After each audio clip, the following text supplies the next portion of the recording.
मार्ग दावणी गेले आधी, मार्ग दावणी गेले आधी, दयानिधी संतते तेनेची पंथे चालू जाता, न पडे गुंता कोठे काही, मोडून या नानामते देती सिद्धांत सौरसू, निळा म्हणे ऐसे संत कृपावंत सुखसिंधू, तेनेची पंथे चालू जाता, न पडे गुंता कोठे काही, पांडुरंगा करू प्रथम नमन, दुसरे चरण संताच्या त्यांच्या कृपादानी कथेचा विस्तारू, बाबाजी सद्गुरु दास तुका जयांचे केले स्मरण, होय सकळ विद्यांचे अधिकरण, तेचे वंदो श्री चरण श्री गुरूंचे, ओम नमो ज्ञानेश्वरा, करुणा करा दयाळा, तुमचा अनुग्रह लाधलो, पावन झालो चराचरी, मार्ग दावून गेले आधी,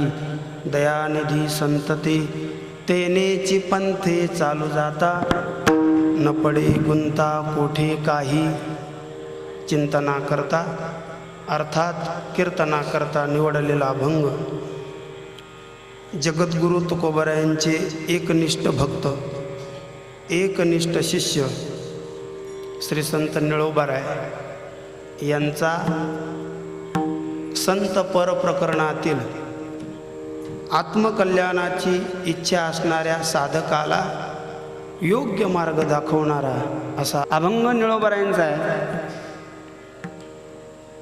म्हणून सुरुवातीलाच सांगून गेलो, एकनिष्ठ गुरुभक्त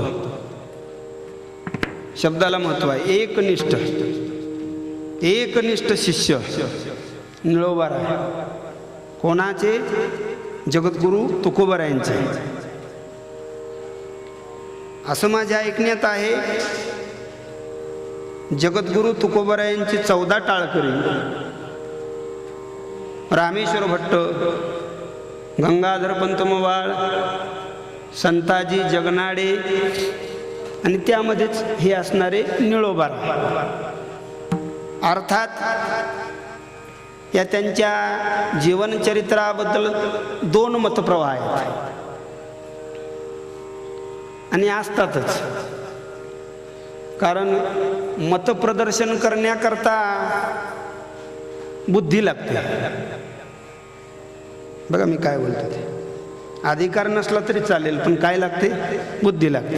आणि जशी ज्याची बुद्धी असेल, बघा मी काय बोलतो ते, जशी ज्याची बुद्धी असेल तसं तसं तो आपल्या बुद्धीचं प्रदर्शन करीत असतो.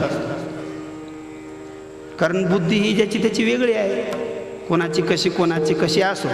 तेव्हा निळोबारायांचा जो एक जीवनाचा भाग आहे, त्याच्यामध्ये थोडासा असा संशोधनाचा भाग आहे. निळोबाराय जगद्गुरु तुकोबरायांच्या 14 टाळकऱ्यापैकी एक टाळकरी, आणि असंही चरित्रामध्ये आलेलं आहे,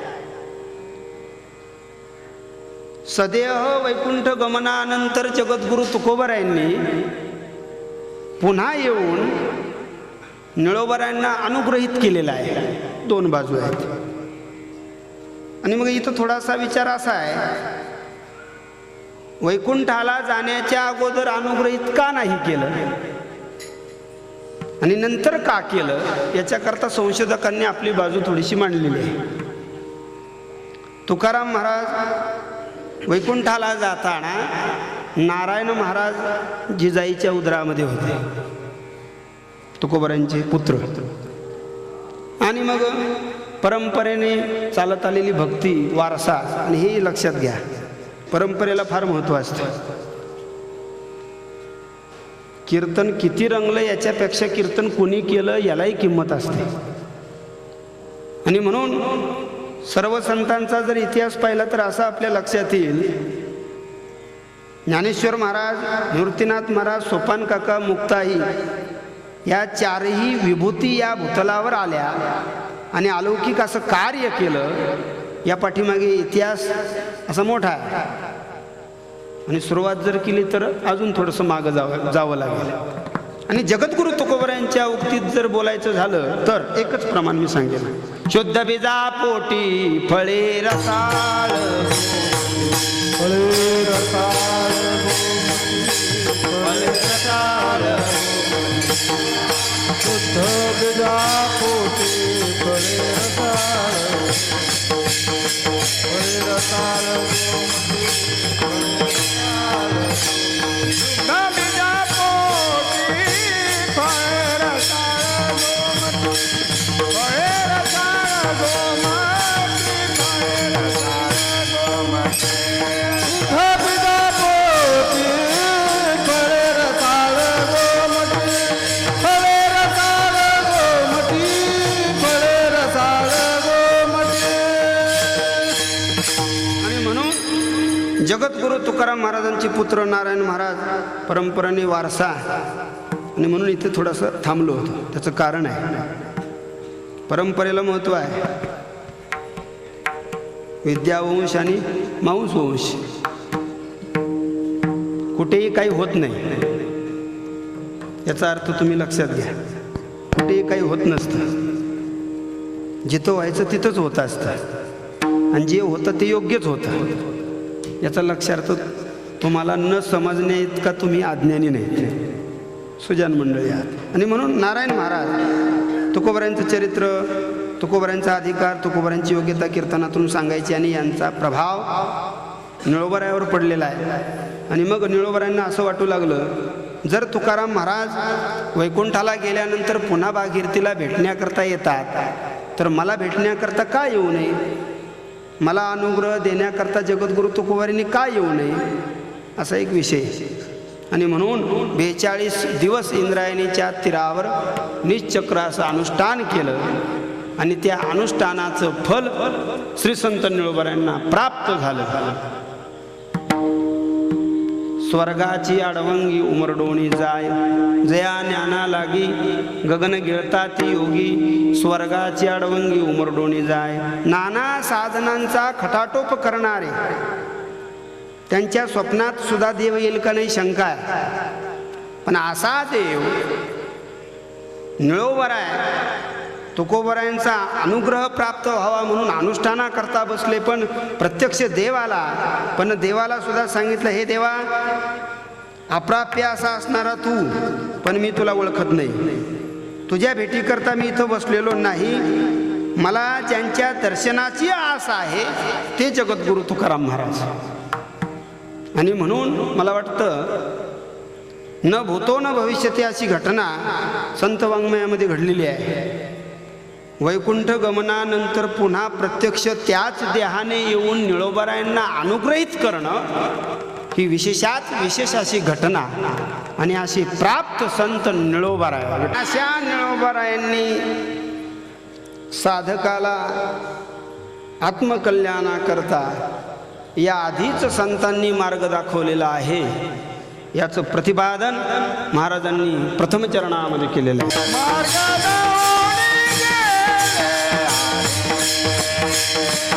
मार्ग दावणे गेले आधी, दयानिधी संतांचे, दयानिधी संतांचे, दयानिधी संतांचे, दयानिधी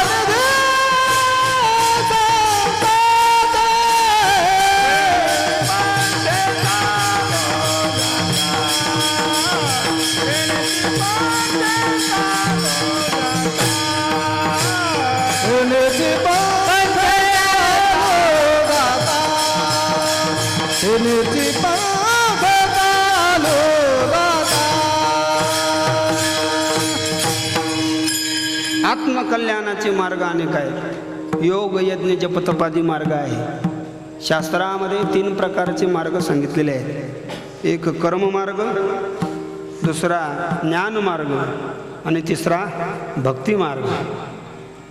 आणि गीतेमध्ये सुद्धा या 3च विषयाचं प्रतिपादन केलेलं आहे: कर्म, ज्ञान आणि भक्ती. कर्माचा विचार थोडासा कठीण आहे. भगवान परमात्मा सांगतात, गहनो कर्मणा गतीही. कर्मामध्ये मोठा गुंता आहे. आणि म्हणून कर्माचा जर विचार केला तर फारच अवघड आहे. किती अवघड आहे हे सांगतो. एखादा म्हणेल माझ्या हातून कधी पाप झालंच नाही, असाही म्हणेल एखादा. आता त्याच्या म्हणण्याबद्दल मला काही बोलायचं नाही, पण पाप झालंच नाही हे म्हणणं सुद्धा चुकीचं आहे.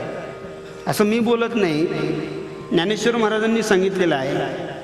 ज्ञानेश्वरीच्या 13व्या अध्यायामध्ये, गाळू आदरिले पाणी गाळिता आहाळणी जीवमेले, नाही का, आपल्या नाकावाटे जो वायू जातो त्याच्या वाटे सूक्ष्म जंतू जातात,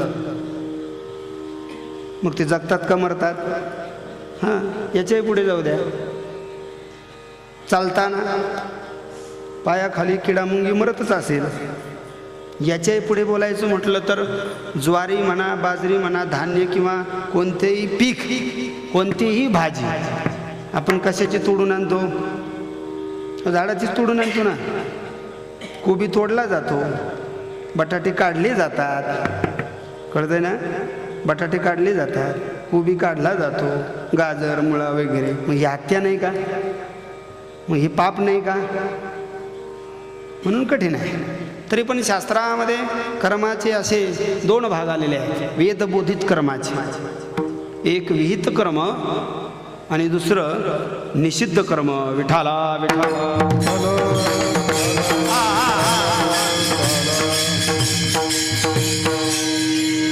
विहित कर्मामध्ये नित्यकर्म, नैमित्तिक कर्म, काम्य कर्म आणि प्रायचित्त कर्म. नित्यकर्म, सकाळी उठणे, इंद्रायणीचं स्नान करणे, पूजापाठ करणे, माऊलींचं दर्शन करणे, हे नित्यकर्म आहे. आता ही नित्यकर्म केली तर काय आणि नाही केली तर काय, असे 2 भाग आहेत.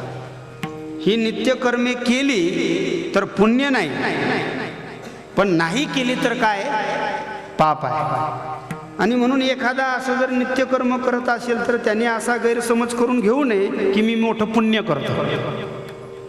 बघा मी काय बोलतो, नित्यकर्म करणं हे गरजेचंच आहे. चला पुढे. नैमित्तिक, श्राद्ध घालणे किंवा सूर्यचंद्रग्रहण आदी, किंवा याच्या पुढे आपल्या घरी जर संत आले, साधू महात्मे आले तर उठून नमस्कार करणे. आता नम्रता तर राहिलीच नाही, नम्रतेशिवाय तर ज्ञान नाही. माथा कुठे टेकवावा हा विषय वेगळा, पण इथं मात्र टेकावलाच पाहिजे, पण हे माथ्यात पाहिजे. आणि म्हणून नैमित्तिक कर्म हे नैमित्तिक कर्मच आहे. साधू संत जर आले तर त्यांच्या चरणावर मस्तक ठेवणे, गाली संताशी आसने, नैमित्तिक कर्म. नित्य, नैमित्तिक, काम्य कर्म. फलभोगाच्या अपेक्षेने केलेलं जे कर्म आहे त्याला काम्य कर्म म्हणतात. ज्ञानोबराय सांगतात, संसारी जन्मी जे यागादी कर्म की जे, मग स्वर्ग सुख भोगी जे, मनोहर साधकाने काम्य कर्म करू नये. काम्य कर्म का करू नये याचं स्पष्टीकरण भगवंतांनी गीतेमध्ये दिलेलं आहे. ते तम भुक्त्वा स्वर्गलोकम विशालम शने पुण्ये मर्त्यलोकम विशंती एवं त्रैधर्म मनुप्रपन्ना गतागतम काम कामाल बनते. चांगलं कर्म केलं की त्याच्या पाठीमागे चांगला भोग आहे. आणि भोग कुठपर्यंत? जोपर्यंत पुण्य आहे तोपर्यंत, आणि संपलं की पुन्हा खाली यावं लागतं.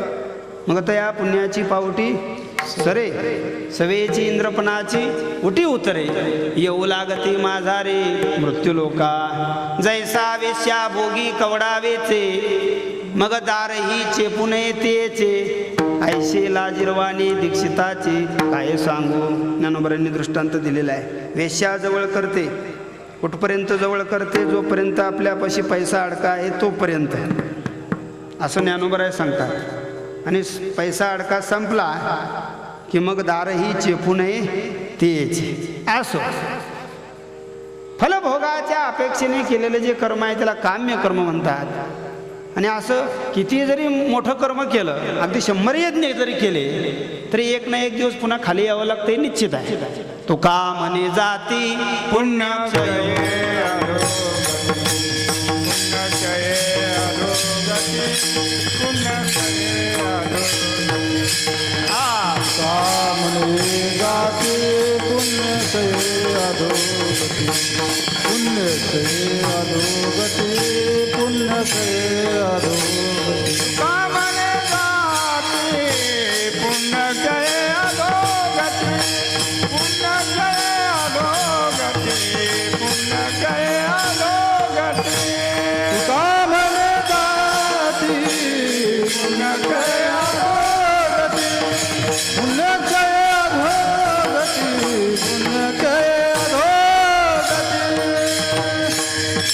आणि म्हणून काम्य कर्म साधकाला वर्ज्य आहे. आत्मकल्याण ज्याला करून घ्यायचं आहे त्यांनी काम्य कर्म करू नये.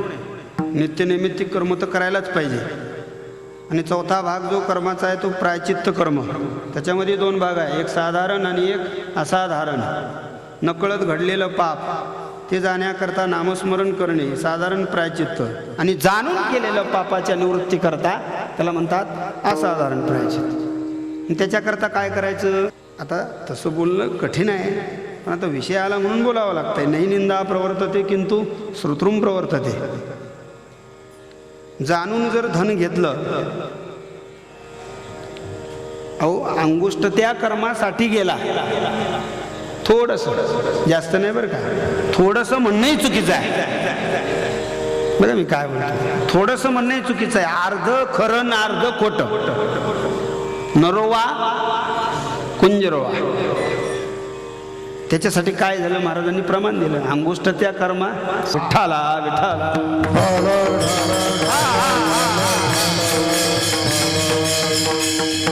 जर द्रव्य घेतलं तर त्या पापातून निवृत्ती झाली पाहिजे. आणि म्हणून काय करायचं, 3 दिवसाचा उपवास करायचा. आणि नुसता उपवास नाही तर जे घेतलेलं द्रव्य आहे ते परत करायचं. याला म्हणतात असाधारण प्रायचित्त. असा कर्माचा मोठा भाग आहे. कर्माच्या अंगी वैगुण्य आहे आणि त्याच्या पाठीमागे पतन ठरलेलं आहे. इतकं कर्म आपण बरोबर करूच शकत नाही, इतकं होत नाही. का होत नाही याचं स्पष्टीकरण ज्ञानोबांनी केलेलं आहे. एखादा माणूस जर चुकीचं वागत असेल, बघा मी काय बोलतो ते, एखादा माणूस जर चुकीचं वागत असेल, चुकीचं बोलत असेल, तर त्यामध्ये त्याचा दोष नाही. का दोष नाही? जसं त्याचं कर्म असतं त्याप्रमाणे तसं तो त्याप्रमाणे बोलत असतो किंवा तशी त्याच्या हातून क्रिया होत असते. आणि म्हणून एखादा जर चुकीचा बोलत असेल तर त्यावर आपण प्रतिक्रिया व्यक्त करण्याचं काही कारण नाही. विठाला विठाला. म्हणून असा हा कर्म मार्ग दुस्तर आहे, कठीण आहे. चला ज्ञान मार्ग. ज्ञानाबद्दल बोलणं सोपं आहे, पण प्रत्यक्ष अवघड आहे. बोलता वाटे सोपे, करणी करता तीर कापे. ज्ञान 2 अक्षरी शब्द ज्ञान. ज्ञान पुलिंगी का स्त्रीलिंगी का नपुसकलिंगी? हां दादा काय ज्ञान पुलिंगी का स्त्रीलिंगी का नपुसकलिंगी? हां हां. और ज्ञान ते ज्ञान, तो ज्ञान नाही. पुढे काय बोलायची गरज नाही. ते ज्ञान. ज्ञान कशाचं? ब्रह्माचं. ते ब्रह्म आणि म्हणून ते ज्ञान. असो ज्ञान मार्ग. चला पुढे. ज्ञान मार्ग काही इतका सोपा नाही. का सोपा नाही याचा विचार शास्त्रामध्ये आलेला आहे. ज्ञानाला पात्र असावा लागतो. जसं म्हणण्याकरता प्रथमतः त्याला स्वरज्ञान असणं गरजेचं आहे. म्हणणाऱ्याला स्वरज्ञान असणं गरजेचं आहे म्हणण्याकरता, म्हणजे गाण्याकरता. तसं ज्ञानाला सुद्धा एक विशिष्ट प्रकारची पात्रता असावी लागते. ती पात्रता कोणती? साधन चतुष्टय युक्त तो असावा लागतो. साधन चतुष्टय: विवेक, वैराग्य, समाधी षटक आणि मुमुक्षत्व. विवेक आता कुठे विचार राहिलाय? आता फक्त अभ्यासापुरता विवेक. पाठ करण्यापुरता विवेक. तरी पण चला ठीक आहे, सत्संगतीने आत्मा अविनाशी क्रिया रे बासून बाकी सर्व काय खोटा आहे, मिथ्या आहे असा निश्चय होणे त्याला काय म्हणतात? विवेक म्हणतात. वैराग्य या लोकापासून थेट माहिती आहे तुम्हाला, एखाद्याला मिळत नाही आणि एखाद्याच्या दैवयोगाने आता समजा त्याला जर मिळत असेल तर याने असं काही वाईट वाटून घेण्याचं काही कारण आहे का? ब्रह्मलोकाचं जाऊ द्या, जातच नाही ना आपण तिथपर्यंत. एखादा साधक असेल बिचारा, एखादा मोठा अधिकारी असेल, त्याला करायचं नसेल म्हणून तो जाणार नाही, हे मला मान्य आहे. पण असं जर त्याचं मत असेल तर त्याने हे कुठाने कशाला केले असते हे म्हणजे समजून घ्या. गाळलेल्या जागा तुम्ही बरा, हे म्हणजे कळलं ना, जातच नाही ना, मिळत नाही म्हणून ब्रह्मचारी राहणारी माणसं पुष्कळ आहेत.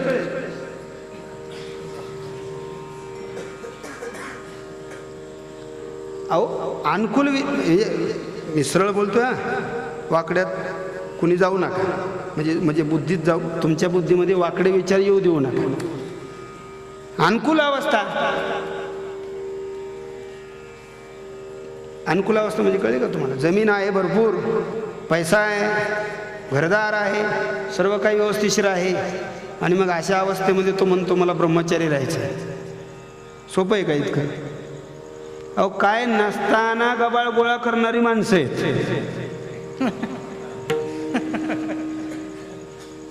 असताना अहो आता काय सांगावं तुम्हाला. एखादा म्हणेल तुम्ही, माझ्याबद्दल काही बोलण्याचं कारणच नाही, का तर मी लोकांकडून काही घेतच नाही, सर्व अगदी नारदाच्या गादीवर सांगतो, आणि घेतलं तरी गाडी पुरतच घेतो, आणि न घेण्याचंही काही कारण नाही हेही सांगतो. समजणे वाले को इशारा काफी है, बरोबर ना दादा? न घेण्याचंही काही कारण नाही, बरोबर ना? न घेण्याचंही काही कारण नाही. काही घेत नाही त्या पाठीमागे कारण आहे, आम्ही काही घेत नाही या पाठीमागे कारणही काही नाही. विठाला विठाला.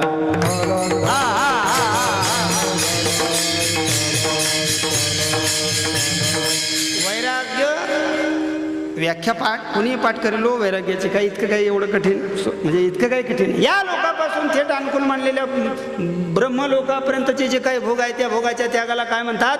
वैराग्य म्हणतात. बघा त्याच्यामध्ये प्रकार, स्मशान वैराग्य, करपट वैराग्य, प्रसूती वैराग्य, पुन्हा वशिकार वैराग्य, आणि ज्ञानोबरांनी 13व्या अध्यायामध्ये इंद्रियार्थेश वैराग्य या श्लोकावर टीका करताना बरंच स्पष्टीकरण दिलेलं आहे. प्रसूती वैराग्य साधकापुढे हे वैराग्य मी सांगायला नाही पाहिजे पण सांगतो. प्रसूती म्हणजे स्त्री प्रसूत होताना तिला वेदना होतात, मुलाला किंवा मुलीला जन्म देताना काय ते सांगावे, साया वेदना होतात, क्लेश होत, दुःख होत. डॉक्टर नको ती परिस्थिती, शिजरिंग करावं लागतं. पुन्हा म्हणते या भानगडीत पडायचं नाही, या वैराग्याला म्हणतात प्रसूती वैराग्य. चला पुढे स्मशान वैराग्य. आता आपण गेलो ना दहाव्याला नाही का, मोठे नामांकित वारले होते, आपण मीच प्रवचन केलं. काही नाही, लोक अशी खूप बडबड करायची, 5-7 हजार माणसं होती, हे पण होते ना निकरदादा तिथे. काही नाही बाबा, शेवाळे महाराज मेलं म्हणजे गेलं, सगळं पाण्याचा बुडबा असं तसं वगैरे, फक्त तिथपर्यंत. आणि पुन्हा मग सुरू, याला म्हणतात स्मशान वैराग्य. करपट वैराग्य, कचून खाल्लं, इतकं खाल्लं, परिणाम करपट ढेकर येऊ लागले, असं आंबट तोंडामध्ये येत असतं बघा. ते आलंय का कधी तुमच्या? आणि मला असा त्रास झाला की तो म्हणतो पुन्हा खायचं, पण इतकं खायचं नाही, पण कुठपर्यंत त्या दिवसापर्यंत. पुन्हा दुसऱ्या दिवशी कचून आणल्याशिवाय राहत नाही. या वैराग्याला कोणतं वैराग्य म्हणतात? करपट वैराग्य. ज्ञानोबराय सांगतात, वमलिया अन्ना लाळन घोटी रसना अंगान सुई आलिंगना प्रेताचिया. ओकलेलं अन्न पुन्हा कोण खाईल का? लाळ न घोटी रसना अंगान सोय आलिंगना प्रेताची प्रेताला कोण आलिंगन देईल? सुंदर सुंदर असे ज्ञानोबांनी दृष्टांत दिलेले तिथं. धडाडीत लोहरसी उडी न घालवे जैशी न करवे उशी अजगराची. तापलेल्या लोखंडाच्या रसामध्ये शहाणाच काय पण वेडा सुद्धा उडी टाकणार नाही. न करवे उशी अजगराची. पुष्कळशे ओव्या केलेल्या आहेत तिथं. विषखानी नागवे जळत घर न रिघवे व्याघ्र व्यवरा न वचवे वस्ती जेवी. कितीतरी ओव्या आहेत बघा. एक असा दृष्टांत मी मजेने सांगत असतो. अधिक मास पुरुषोत्तम मास आणि म्हणून चुकीची मंडळी सुद्धा दान धर्म करण्याचा प्रयत्न करतात अधिक मासामध्ये. चुकीची बरं का, दान धर्म करतात आणि विशेषतः करून साधक लोकांनाच करतात. का तर त्यांचं पाप आपल्या बोकांडी त्यांना टाकायचं असते. मी असं म्हणतो. विठाला विठाला ज्ञानोबरायांचा दृष्टांत आहे. मी थोडंसं माझ्या भाषेत सांगतो. एक असा दरिद्री ब्राह्मण, त्या ब्राह्मणाला एका सावकाराने अधिक मासामध्ये जेवण्याचं आमंत्रण दिलं. पण तो सावकार जरा जारण मारण विद्येचा जरा त्याला जरा त्याच्याविषयी थोडंसं आकर्षण होतं. कोणीतरी एखाद्या मांत्रिकाने त्याला सांगितलं की बुवा ब्राह्मणाचा बळी मग निश्चितच गुप्तधन तुला मिळणार, थोडक्यामध्ये सांगतो. आणि म्हणून त्यांनी असा मोठा मास पाहून एका ब्राह्मणाला जेवण्याकरता आमंत्रण दिलं. दक्षिणा किती? 10,001 रुपये. आता ब्राह्मणम भोजनम प्रिय.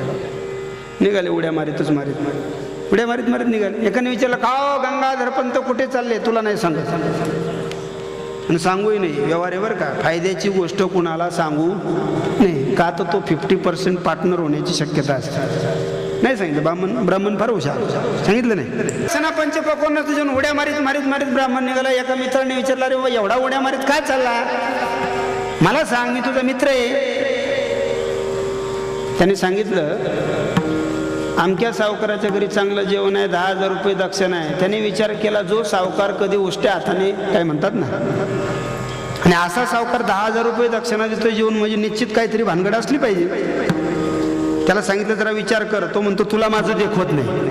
कोण म्हणतो? तो ब्राह्मण बरं का. त्याला मित्रांनी सांगितलं मित्र काही चांगले असतात आणि काही अशी असतात. अशी म्हणजे अशी आणि तशी. सांगितलं अरे वा जाऊ नको. त्याने सांगितलं बरं जातो तर जा, पण इथं 2 मिनिटं थांब जरा, मी जरा पाहून येतो काय प्रकारे. गेला तो, पाहिलं आणि मग त्याच्या लक्षात आलं की सावकाराला गुप्तधन मिळावं म्हणून ब्राह्मणाचा बळी पाहिजे. आणि मग त्याच्या कानावर हा प्रकार त्याने सांगितला. त्या अन्नामध्ये त्याने विष कालवलेलं होतं असं कळल्यानंतर तो ते अन्न खाईल का? तोच दृष्टांत ज्ञानोबरांनी दिलेला आहे. विषय रांधले रस सोय तरी जे जेवणारा ठाऊक होय तरी तो ताटची सांडून जाय ज्या परी. वैराग्य ज्ञान मार्ग सांगतो बरं का. विवेक वैराग्य समाधी षटक वैतागुण नाही. कळलं का? विधीपूर्वक समजते ना तुम्हाला. म्हणजे त्यांना त्यांची परवानगी असेल तर, त्यांची म्हणजे कुणाची? गृहमंत्र्यांची. तुमच्याकरता समजा त्यांची परवानगी असेल तर वारीला चला, नाही तर आपलं घरी बसा. का तर तुम्हालाही टेन्शन नाही ना आम्हालाही टेन्शन नाही. विधीपूर्वक त्या उपरम उपरती चला. विश्वास किती विश्वास पाहिजे? प्रमाण तुम्हाला माहिती आहे. संताचे पायी हा माझा विश्वास, सर्व भावे दास झालो त्यांचा.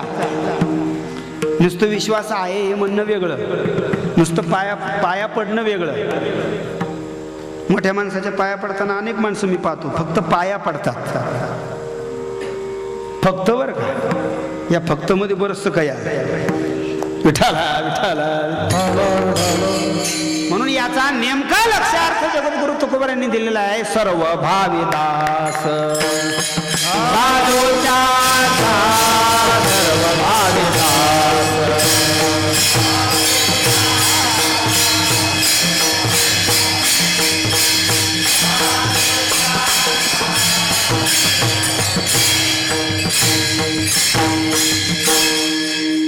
श्रद्धा श्रद्धा बरं, अत्यंत विश्वास, वेद वचन शास्त्र प्रमाण, जगद्गुरु तुकोबारांचे अभंग, ज्ञानेश्वर महाराजांची ज्ञानेश्वरी, अत्यंत विश्वास, त्याला काय म्हणतात श्रद्धा. आणि समाधान, मनाची एकाग्रता प्राप्त झाली असता जी स्थिती प्राप्त होते त्याला काय म्हणतात समाधान. विवेक, वैराग्य, समाधी, षटक आणि मुमुक्षत्व, मोक्षाची तीव्र इच्छा, अशा पद्धतीने तो साधन चतुष्टयुक्त असा झाला तरच तो ज्ञानाचा काय आहे पात्र. आता हे केव्हा जमायचं? जमणार नाही असं नाही. जमेल का? पाठ करणं वेगळं आणि प्रत्यक्ष ज्ञानाचा अधिकारी होणं वेगळं. विठाला विठाला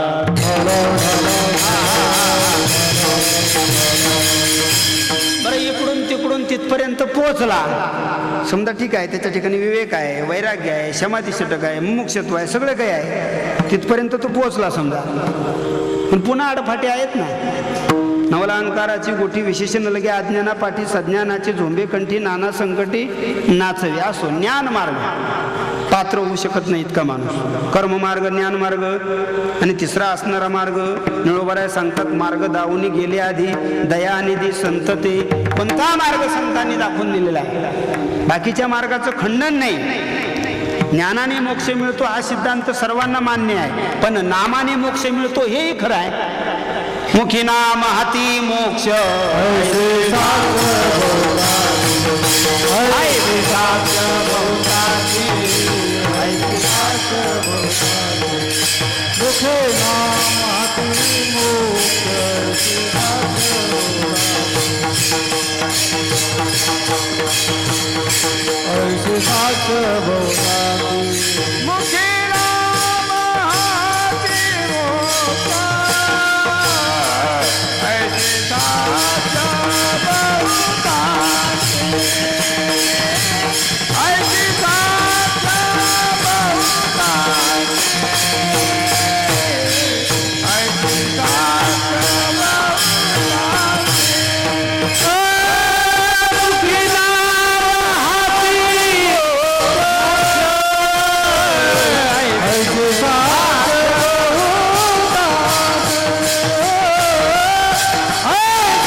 बाजूला केला आमच्या साधू संतांनी. याचा अर्थ साधू संतांच्या ठिकाणी ज्ञान नाही असं नाही.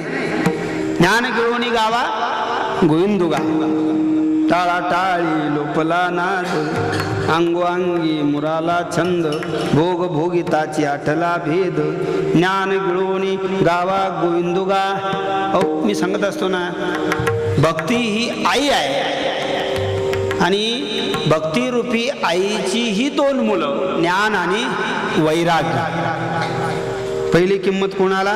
आईला, आणि नंतर मुलांना. तसं त्याप्रमाणे पहिली किंमत भक्तीला आणि नंतरही किंमत भक्तीलाच. बघा मी काय बोलतो, ज्ञान प्राप्त होण्या अगोदर सुद्धा भक्ती आणि ज्ञान प्राप्तीनंतर सुद्धा भक्तीच. जगद्गुरु तुकाराम महाराज भक्तीबद्दल बोलायचं आपल्याला. हा मार्ग संतांनी दाखवलेला आहे भक्ती. जगद्गुरु तुकोबारायांनी गाथा लिहिला. गाथ्याचा अभ्यास करणारी माणसं पुष्कळ आहे, पण त्यांच्या माथ्यात हे येत नाही. जगद्गुरु तुकोबारायांनी 42 वर्ष नाही, वैकुंठाला जाईपर्यंत काय केलं असेल तर ते फक्त परमेश्वराचं नामस्मरण, फक्त भक्ती. त्याच्या पलीकडे काहीच केलं नाही. भांडारा डोंगर, कधी घोराडा, कधी भामचंद्र. भक्तीला फार मोठी किंमत आहे. आणि त्यातल्या त्यात पुन्हा भजन. गुरुवर्य वैकुंठवासी हैवत बाबा आरपळकर यांनी माऊलीच्या मंदिरामध्ये भजनच केलं. नामदेव महाराजांनी पांडुरंगाच्या रावळामध्ये भजनच केलं. तुकोबारायांनी डोंगराव काय केलं? भजनच केलं. भजनालाच महत्व आहे. तुकोबारायांनी केलं भजनच, नामदेव महाराजांनी केलं भजन, चोखोबारायांनी केलं भजन, निळोबारायांनी केलं भजन, सर्व संतांनी. आणि म्हणून सर्व संतांनीच या मार्गाचा आग्रह धरलेला आहे. तो मार्ग कोणता? तर भक्ती मार्ग. कारण सोपा आहे ना, इतकं काही त्याच्यामध्ये विशेष नाही. असं आता बाकीच्या साधना करतात तसं ते लागतं विशेषता त्याच्यामध्ये, म्हणजे अधिकार लागतो. योग करण्याकरता, जप करण्याकरता, तप करण्याकरता. पण भक्ती करण्याकरता काय लागतं? काय अशीच टोपी घालायला पाहिजे असं काही सांगितलंय का? हां, असंच धोतर पाहिजे असं काय का? पॅन्टच घालायला पाहिजे असं काय का? कसंही असू द्या ना, कुणीही असू द्या. सकळाची येथे आहे अधिकार, सकळाची येथे आहे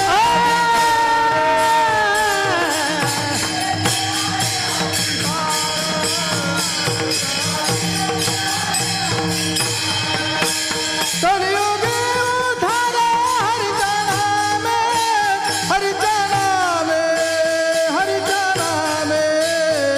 विठ्ठल विठ्ठल म्हणावे ओ वेळा, विठ्ठल विठ्ठल म्हणावे ओ वेळा. हरी नामे, हरी नामे, हरी नामे. विठ्ठल विठ्ठल म्हणावे ओ वेळा, विठ्ठल विठ्ठल म्हणावे ओ वेळा.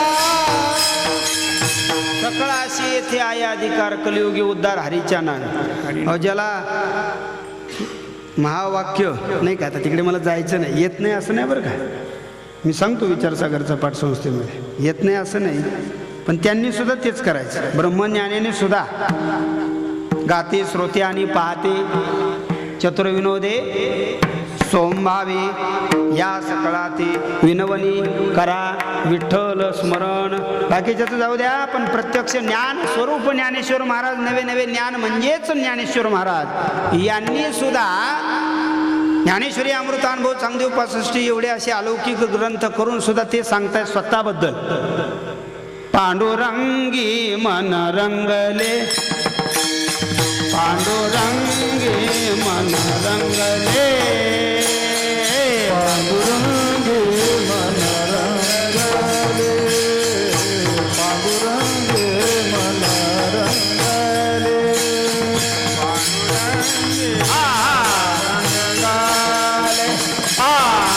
पांडुरंगी मन रंगले, रंगले, पांडुरंगी मन रंगले,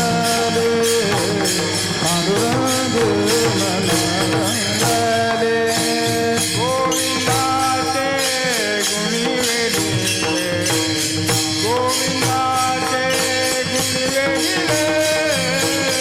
पांडुरंगी मन रंगले, पांडुरंगी मन रंगले, गोविंदाचे गुणी वेदिले, गोविंदाचे गुणी वेदिले. पांडुरंगी मन रंगले, पांडुरंग मन रंगले. पांडुरंगी मन रंगले.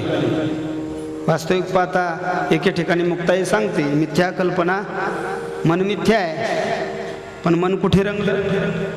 पांडुरंगी मन रंगले. अभंग कोणाचा आहे? ज्ञानोबरायांचा. मला वाटतं एवढा सिद्धांत पुरेसा आहे. असा असणारा हा भक्तिमार्ग. आणि म्हणून निळोबराय सांगतात, या मार्गाने जर तुम्ही गेलात तर निश्चितच आत्मकल्याण झाल्याशिवाय राहणार नाही, म्हणजे साध्य अवस्था प्राप्त झाल्याशिवाय राहणार नाही. निळोबराय अभंगाच्या द्वितीय चरणामध्ये सांगतो, तेनेची पंथे चालू जाता, तेनेची पंथे चालू जाता, तेनेची पंथे चालू जाता, तेनेची पंथे चालू जाता, तेनेची पंथे चालू जाता, तेनेची पंथे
तेनेची पंथे चालू जाता न पडे गुंता कोठे काय.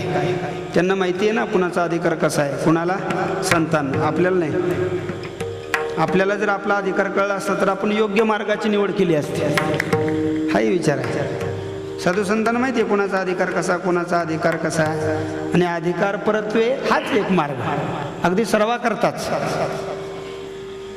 करताच सामान्याकरता सुद्धा आणि विशेषात विशेष जे कोणी असतील त्यांच्याकरता सुद्धा हाच मार्ग म्हणजे भक्तीचा मार्ग. न पडे गुंता कोठे काही, अजिबात शंका घेण्याचं काही कारणच नाही, निश्चितपणे. म्हणून मी मगाशी सांगून गेलो प्रमाण मोक्षाची सुद्धा प्राप्ती आहे. भक्ती मार्गाने मोक्षाची प्राप्ती नाही असं नाही. आणि म्हणून या मार्गाने गेला असता निळोबराय सांगतात तेनेची पंथे चालू जाता न पडे गुंता कोठे काही. सांगणं सोपं आहे पण मतं आहे, ज्याची त्याची मतं असतात ना, बुद्धी आहे ना, म्हणून मी सांगून गेलो. मत कोणाचं कोणाविषयी काय मत असेल, कोणाचं कोणाविषयी काय मत असेल. सिद्धांत सोपा आहे पण तो सिद्धांत जगाला पटवून देण्याकरता आमच्या संतांना किती अशी असणारी बुद्धी, एवढा त्या बुद्धीचा वापर करावा लागला.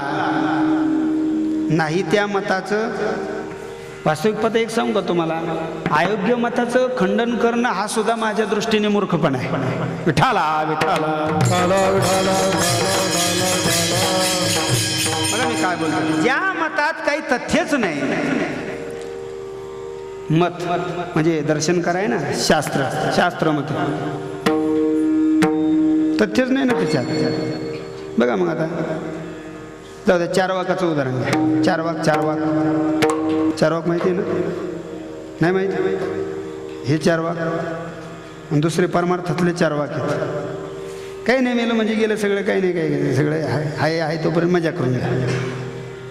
यावं जेवण सुखम पिबेत. चारवाक देहालाच आत्मा मानणारे. काय करावं, माझा स्वभावच तसा आहे आणि हा स्वभाव मुळताच आहे. वारीच्या वाटेने धाकट्या पाऊतकापर्यंत वाटे लावायला बरीच मंडळी येतात. कुठे आता आम्ही आता निघणार, म्हणजे आपण सगळेच निघतो माऊलीच्या सोहळ्यामध्ये. पाऊतकापर्यंत वाटे लावायला बरीचशी मंडळी निघतात, बरोबर ना, आनंदाने निघतात. वारीला नाही बरं का, वाटे लावायला म्हणजे एक प्रकारची वाटच लावतात संप्रदायाची. मी असं म्हणतो, चांगले सिद्धांत सांगणारी तत्ववेत्ती मंडळी सुद्धा पाऊतकापर्यंतच येतात. आता वयस्कर माणसाचं द्या सोडून. बघा तुम्ही, ऊन वारा पावसात कोण चालतंय का वारीच्या वाटेने? आणि जे चालत असतील तेच संत. विठाला विठाला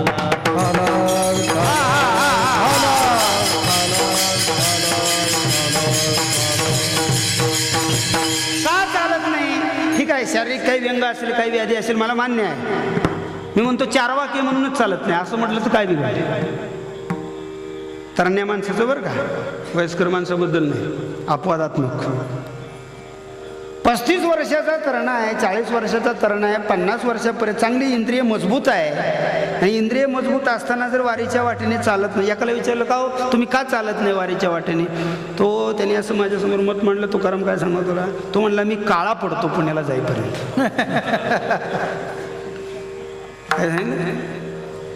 काळा पडतो नाही येत. आणि एक मी निरीक्षण केलं बरं का, म्हणजे माझ्या बुद्धीनुसार मी निरीक्षण केलं. जी वाटे लावायला मंडळी येतं ना पाऊतकापर्यंत, त्यांच्या माना खाली असतात. केवढाही ब्रह्माचं झाड उभं करू द्या कीर्तनामध्ये, पाऊतकापर्यंत वाटे लावा येतात. आणि तिथून परत येताना आपण त्यांना जर नमस्कार केला तर त्यांना फार राग येतो, मनातून राग येतो. का राग येतो? करीतच नाही ना.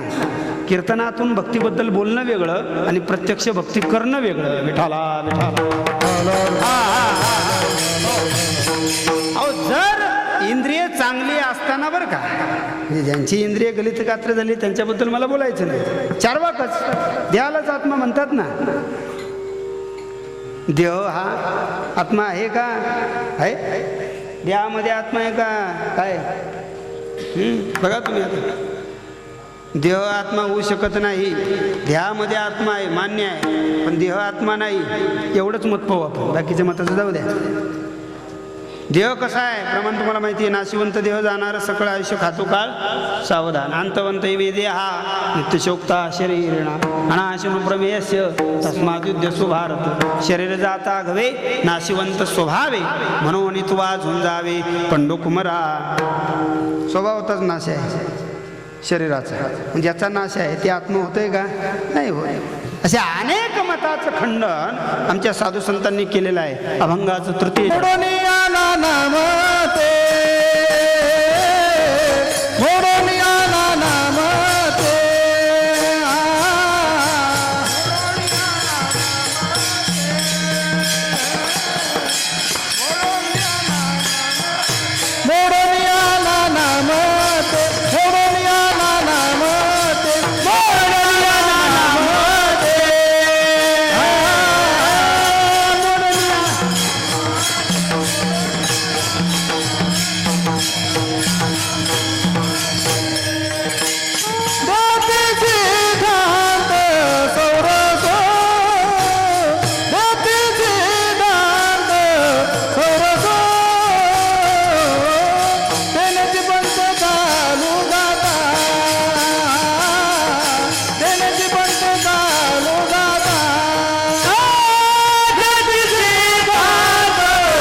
कशाला आत्मा म्हणलेला आहे. बरंचसं असा पूर्व पक्ष उत्तर पक्ष बराचसा भाग आहे. मनालाही आत्मा म्हणणार आहे, पण मन आत्मा होत नाही. एका वाक्यामध्ये खंडन करतो. एका वाक्यामध्ये मनाला आत्मा म्हणणार आहे, पण मन आत्मा होऊ शकतं का?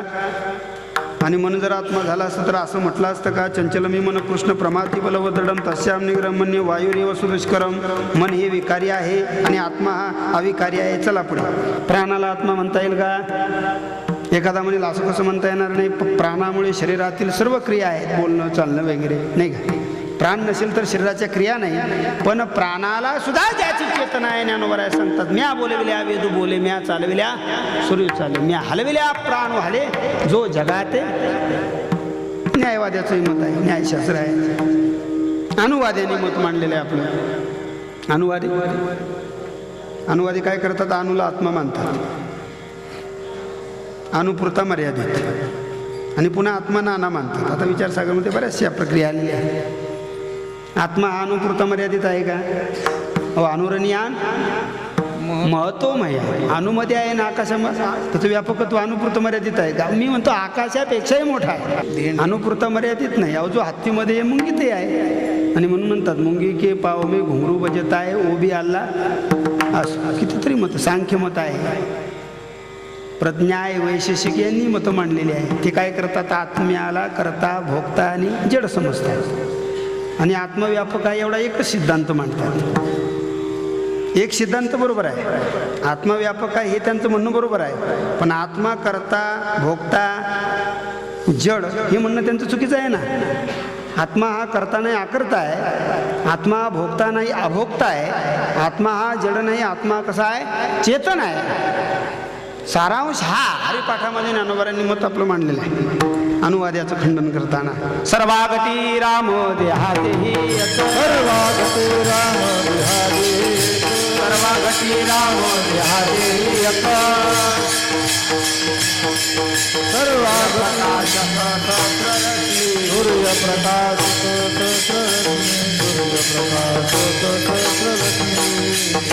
असो. म्हणून आमच्या साधू संतांचे हेच मोठे उपकार आहे बरं.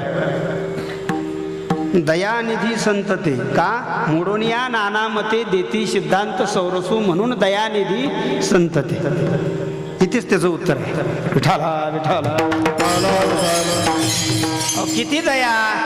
दयेबद्दल उदाहरण आलेलं आहे ना. आता दया ते आईसी पूर्णचंद्रिका जैसी. पौर्णिमेचा चंद्र जगाला थंडावा देताना, शीतळाई देताना लहान मोठा असा भेदभाव करीत नाही. अशी दया कोणाच्या ठिकाणी असते?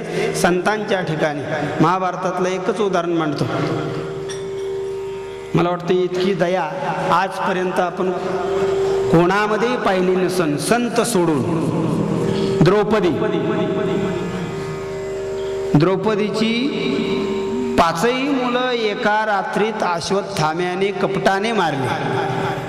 द्रौपदी रडू लागली. द्रौपदी आकांत करू लागली. द्रौपदीला दुःख झालं. 5ही मुलं या अश्वत्थाम्याने मारली. आणि म्हणून या 5ही पांडवांनी त्या अश्वत्थाम्याला धरून आणलं आणि द्रौपदी समोर उभं केलं. तेव्हा द्रौपदीचे डोळे भरून आले. आणि मग ते असणारे 5ही पती म्हणजे 5ही पांडव ते द्रौपदीला म्हणतात, सांग याला काय शिक्षा करायची. तुम्ही आम्ही असतो तर काय केलं असतं. बघा आता तुमचं तुम्हीच. द्रौपदीचे डोळे भरून आले आणि द्रौपदी म्हणते, ज्याला तुम्ही बांधून आणलेला आहे तो तुमचे असणारे गुरु द्रोणाचार्य म्हणजे गुरुपुत्र आहे. द्रौपदीने सांगितलं, तुम्ही ज्याला धरून आणलेलं आहे, बांधून आणलेला आहे तो गुरुपुत्र आहे. आणि गुरुपुत्र हा गुरु ठिकाणी असतो. आणि शिवाय पुन्हा पुत्र वियोगाचं दुःख काय आहे याची अनुभूती मला आहे. माझी 5ही मुलं यांनी मारली, मला दुःख आहे. पण या अश्वत्थाम्याला जर तुम्ही मारलं तर द्रोणाचार्यांची पत्नी म्हणजे अश्वत्थाम्याची आई गौतमी, हिला हे दुःख सहन होणार नाही. एवढी दया त्या द्रौपदीच्या ठिकाणी. मी म्हणतो एवढंच उदाहरण पुरेसं आहे. आणि अशी दया संतांच्या ठिकाणी आहे. अपकार्यावर सुद्धा उपकार करणारे म्हणून दयानिधी संत ते. मोडोनिया नानामती देती सिद्धांत सौरसू म्हणून दयानिधी संत ते. का दयानिधी? हा सोपा मार्ग केलेला आहे म्हणून. तेनेची पंथे चालू जाता न पडे गुंता कोठे काही विठोबा रकुमार.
शेवटच्या चरणामध्ये नळोबाराय सांगतात,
निळामणी ऐसे संत कृपावंत सुखसिंधू. इथे संतांची लक्षणंही दिलेली आहे. कृपावंत, सुखसिंधू.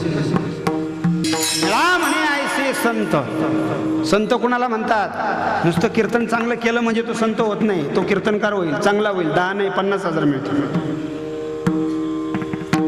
ठिका नाही करीत, पण आला विषय म्हणून बोलतो. कीर्तन करणारा संत होत नाही, आजकालित व्याख्यान करणारा संत होत नाही. काय केल्याने संत होईल? त्याच्या ठिकाणी 3 लक्षणं पाहिजेत: श्रोत्रिय, ब्रह्मनिष्ठ आणि कृपाळू. शास्त्राचा अध्ययन नसलं तरी चालेल असा एक भाग आलेला आहे. अहो काय करायचं? तार्किकाचा टाका संग पांडुरंग सुमराव. तर्किष्ट माणसाचं काम नाही, वाद करणाऱ्याचं काम नाही. नका शोधू मतांतरे, पुष्कळशी प्रमाण आहे. जे स्वतः दुःख सहन करतात तेच जगाला सुख देऊ शकतात. जे एअर कंडिशनमध्ये राहतात ते जगाला कधीही अन्न देतील का सुख? कधीच सुख देऊ शकत नाही. विठाला विठाला निळा म्हणे ऐसे संत, निळा म्हणे ऐसे संत,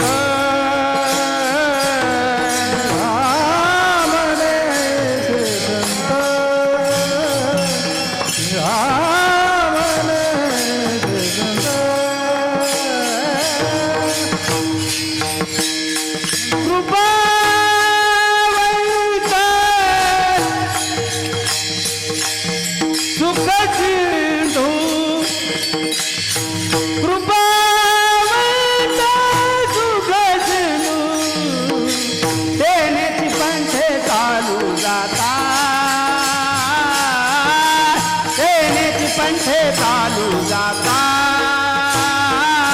पावंत सुख सिंधू, कृपावंत सुख सिंधू, तेरे पंथे चालू जाता.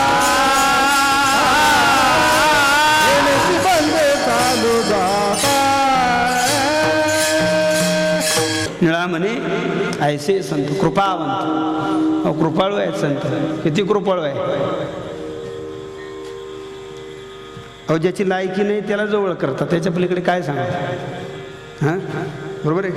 ज्याची योग्यता नाही, ज्याला कुणीच विचारत नाही. जगद्गुरु तुकाराम महाराजांची 14 टाळकरी. त्यांना आपण त्यांचं चरित्र सांगत असताना शिष्य म्हणतो, मला वाटतं हे आपलं म्हणणं सुद्धा चुकीचं आहे. बघा मी काय बोलतो. मग ते श्री संत संताजी महाराज जगनाडे असो, शिष्य नाहीच, ते सुद्धा काय झाले? संतच झाले. याच्या पलीकडे अजून काय सांगावं? निळामणी ऐशे संत, कृपावंत सुखसिंधू, ज्ञानेश्वरा माऊली, ज्ञानराज माऊली तुकाराम.